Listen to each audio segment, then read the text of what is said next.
C'est aujourd'hui que le projet de loi de finances devrait franchir le cap de l'institution législative, nous informe Le Matin. Après plus de 2 mois d'intenses débats entre le gouvernement et les parlementaires, le projet de budget a été adopté hier en seconde lecture par la Commission des finances et du développement économique de la Chambre des représentants par 21 voix pour et 6 contre. Comme prévu, les députés de la majorité sont passés outre les amendements introduits par l'opposition à la Chambre des conseillers, écrit Le Matin.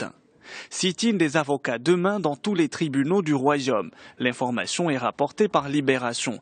Le quotidien parle d'un bras de fer entre l'Association des barreaux du Maroc et le ministère de la Justice et des Libertés à propos des projets de loi qui portent, selon les robes noires, atteinte à leur profession. La réforme du transport fait la une du quotidien Les Échos. Le report de la signature des nouveaux cahiers des charges, prévu initialement le 17 décembre, complique les choses. Principal grief avancé par la profession, le besoin d'une période transitoire pouvant aller jusqu'à 5 ans pour se familiariser avec la réforme. Pour la tutelle, en revanche, le processus est déjà enclenché, à charge pour chaque partie d'assumer ses responsabilités et les conséquences des décisions. Toujours dans l'actualité nationale, on apprend que Mohamed Ouzine pourrait être démis de ses fonctions. À en croire l'Ahdat al-Maghribiya, le mouvement populaire serait déjà en train de chercher un successeur. Le ministre de la Jeunesse et des Sports avait été suspendu en fin de semaine dernière jusqu'à la fin du Mondialito. Son départ semble donc imminent selon les quotidiens arabophones. On reste au Maghreb et on s'intéresse à la victoire hier de Beji Caïd Sebsi avec 55,6% des voix.